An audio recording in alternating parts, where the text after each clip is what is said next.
When you think about video games, what comes to mind? Maybe a 2D side-scrolling adventure? Could be a top-down building sim. But it's likely that, for most of you, the first image that comes to mind is probably an action-packed first-person shooter. But have shooters hit their peak? Hello, fellow travelers, and welcome to the Hard Light Network. With their widespread popularity and adaptability, it's no surprise that the FPS genre has become ubiquitous with video games as a whole. Some of the earliest titles in gaming history placed players directly in the shoes of their protagonist as they battled through waves of soldiers, zombie hordes, gangs of monsters, and more. With the popularity of these early titles enduring to this day, perpetuated by sequels, reboots, spin-offs, and spiritual successors. Notoriety, however, can be as much of a gift as it can be a curse, and as such, these games are often the usual suspects when controversy strikes, offering low-hanging fruit for censorious critics. However, with the massive role that shooters play in competitive gaming, not to mention the millions of dollars in military funding at their backs, the censors will have to be content with small victories against this titanic industry. So why would anyone say that first-person shooters have peaked? With new titles releasing almost annually, fan bases that now span multiple generations, and the aforementioned popularity of the genre, how could anyone come to the conclusion that they've peaked? Well, hear me out. It's not a matter of popularity or even accessibility, but rather banality. FPS games are like the Marvel movies or Xbox controllers of games. What I mean by this is that they are an industry fixture, with every iteration building on the foundation established by the last, but with no radical changes being made to the core concept. What FPS games rely on to distinguish themselves from their competitors often boils down to the implementation of the game's core mechanics, with some of the most interesting titles blending elements of the FPS genre with others to create a hybridized gameplay experience. However, FPS purists will continue to carry the industry so long as the tried and true elements of run-and-gun action are maintained. After all, there is a reason why they're so popular in the first place. Because of that, though, the FPS genre as a whole feels like a dead end in terms of developmental freedom, but that's not necessarily a bad thing. There's no need to reinvent the wheel, and decades of hardcore gaming enthusiasts will attend to that. Without continuing to hybridize its model, we will continue to see more of the same being rehashed and rebooted so long as video games continue to exist. The type of downfall I'm describing in this video is something that we've already seen take place once before, if on a smaller scale, in the gaming industry.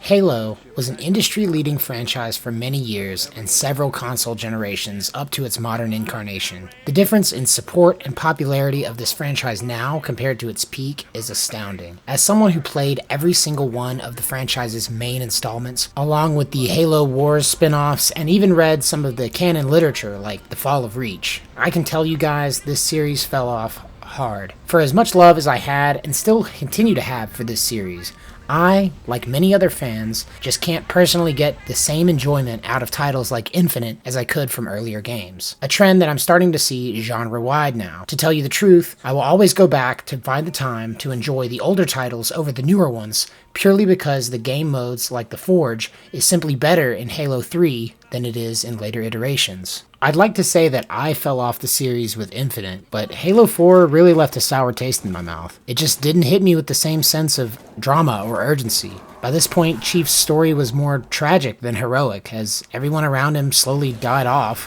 while this orbital strike cruiser in human form just kept on tearing relentlessly through the universe's bottomless well of existential nightmares. In truth, I was already feeling a bit jaded by the time ODST rolled out, appropriate for the game's equally dour and hopeless themes. It was clear by this point that without the Master Chief kicking ass and taking names in the most cinematic way possible, humanity was just left with the cold reality of war, a hard slog against a relentless foe. ODST was a solid experience and fun to play with the homies, but the writing was on the wall and plain to see by this point. It's poetic in a way that Reach would mark the real falling point of the series. a critical moment in the Human Covenant War, a setting that couldn't be any more appropriate for today's discussion. Noble Six, the perfect stand-in for the longtime Halo player, joins a crew of hardened and competent soldiers ready to take on one of the most significant conflicts in the game's lore, a conflict we were fated to lose. By the end of the game, our initial hope and confidence has been worn to grim determination. Reach in itself represents the broader rise and fall of the Halo franchise as a whole, and by extension,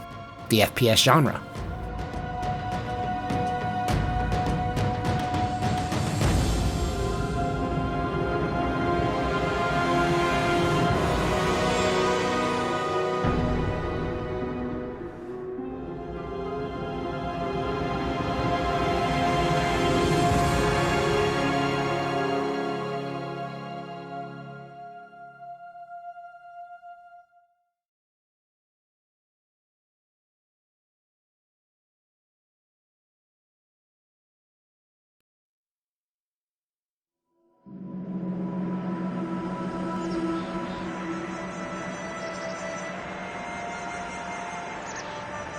Far Cry is a special series. While not in the same competitive space as Call of Duty, it's still one of the OGs in its own right. The first game was more of a goofy asset flip / proof of concept, complete with dated tech and wonky AI, but something about it was charming enough to warrant a sequel. Far Cry 2 infected the player with malaria and set us loose in a massive open world populated with mercenaries who talk like that one guy at the party that can't stop talking about his new business idea. It was during the third game where the game really hit full stride. All of the core mechanics of the series would be fully realized in Far Cry 3, along with a truly banger story that included a moral dilemma in the endgame that was characteristic of shooters at the time. The downfall of the Far Cry series would come a lot more quietly than it did for Halo, with the fourth and fifth games. Ubisoft wouldn't alter the formula it created with Far Cry 3 too much in the following games. Far Cry 4 was a strong sequel to 3, but represents more of a series plateau alongside the fifth game. Far Cry 5, my personal favorite installment, had a fun but horribly disjointed plotline that was only saved by the core gameplay loop. By the time of the DLCs for Far Cry 4 released, as well as both Far Cry 5 and 6, the developers slowly began to embellish the more ridiculous elements of the game's universe by including a number of silly bits and gimmick gameplay moments that added a lot of novelty to the experience, but none of the charm of the original games. The result is an incredibly over-the-top experience that is exciting in short bursts, but ultimately undermines the elements of the game still grounded in reality. Yet another trend that has begun to creep in around the edges of more popular franchises. Bang, bang, bang, bang. Gonna need more help. I love the way you walk, and I love the way you talk. When you walk that walk, and you talk that talk, you knocks me out off my feet. Looks like you could use some help. Boom, boom, boom, boom. Target bang, a bang, fucking bang, quad. Boom, boom, boom, boom.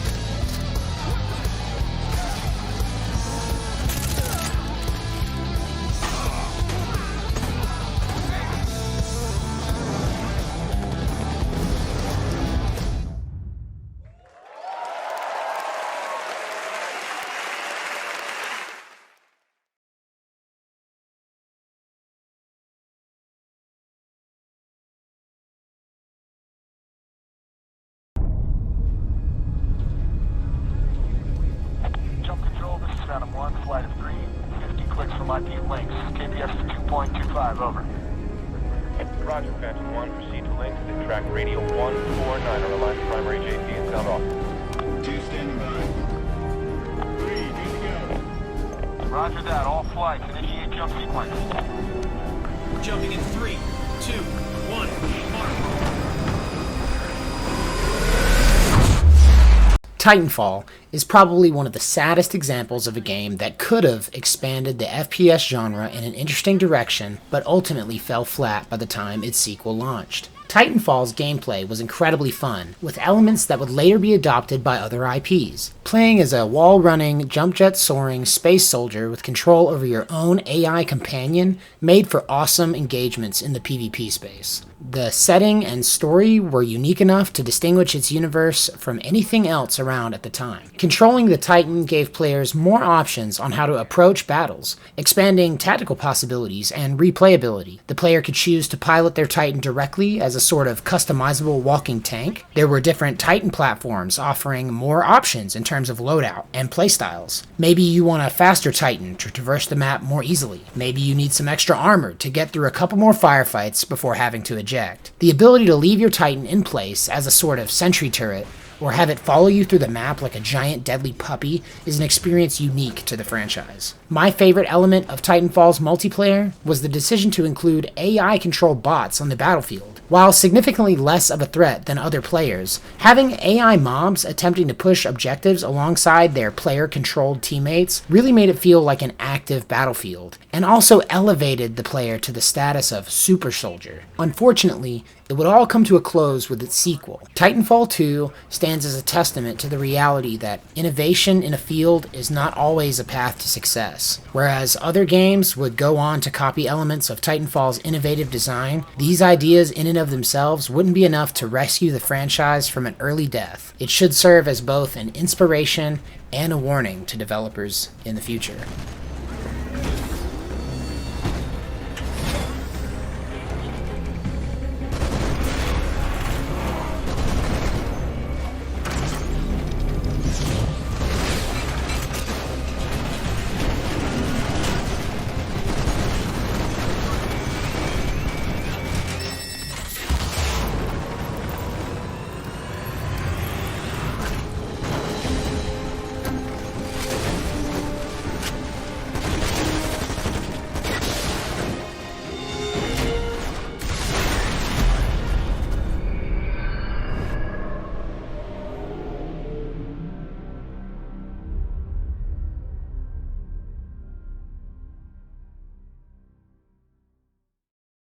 With all that being said, I don't think that the FPS genre is going anywhere anytime soon. I just think that we've hit a sort of genre-wide plateau. Outside of graphical developments, there's no real need to alter the FPS formula beyond what game modes are included in your game. We've reached a point where there are certain FPS standards that every game in the genre going forward pretty much has to have in order to have a chance at being well received by an audience of any size. Features such as holding your breath when looking down a scope or bullet time are all commonplace now, when they were strokes of genius at the time of their conception. There's a reason FPS genres are among the most popular games of all time. And deservedly so. It's a time-tested formula that has had people bonding over games since Duck Hunt. But at this point in FPS history, full of Call of Duty and one-off battle royales, I find myself missing lost gems like Time Splitters and Turok, and the feelings they inspired over the billion-dollar spectacles and 1440p Ultra HD real-time rendered nose hairs. But what do you guys think? Have FPS games gotten bland and repetitive? Or are you still waiting patiently on the next Call of Duty update? What concepts or mechanics would you like to see implemented more across games genre-wide? Be sure to let us know what you think in the comments, and we'll see you guys in the next one. Thank you guys for watching. If you liked the video, leave a like, and until next time, love you guys, safe travels.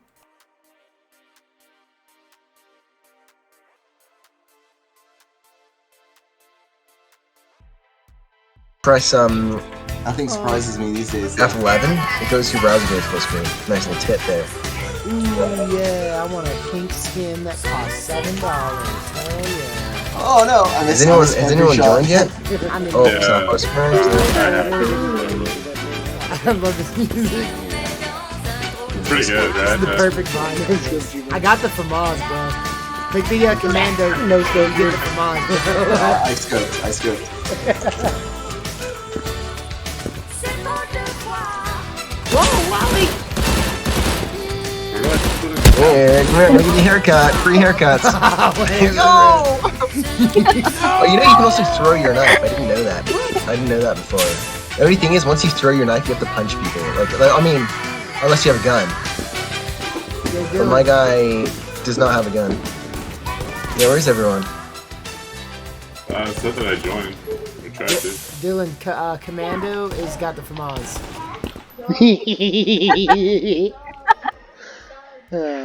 My mom got mail today that had like, you know when you sell on Mercari and you Yeah, it's this, like yeah, good etiquette this to is send a gaming. gift or This whatever. is gaming. Get in the They game. sent Get in the my game. mom, Get in the like, game. a bunch of bags of Wait, Lipton am I in the tea game? and then like Get her off. There's like guest 3 and there's BTS guest 4. I don't like even see them. cards like Jimmy and Jim Cook. You know? Like, all my names. Yes. That's really funny. Yo, we're so back. Yo, we're so back.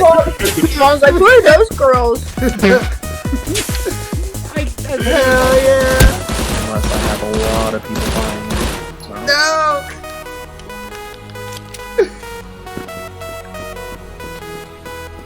Yes. Oh, this is so perfect.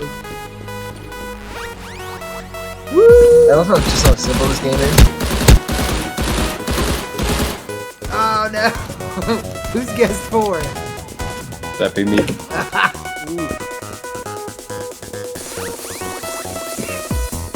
Damn it. Yo, this gun is a FAMAS.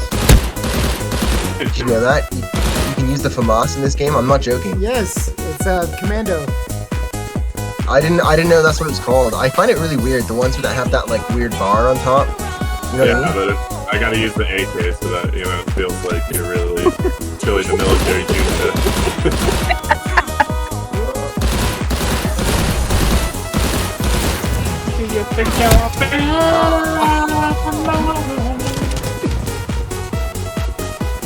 It's like the battle rifle from Halo. Yeah. Dude, oh my god. Just flying around. So, Who was that? Was that you that I just knifed? Yeah, Yes. I guess. I saw you for like maybe 3 frames.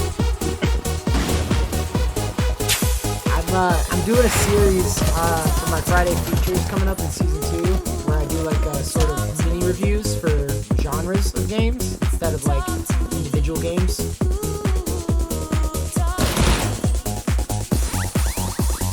And one of them, I think the first one's probably gonna be FPS games.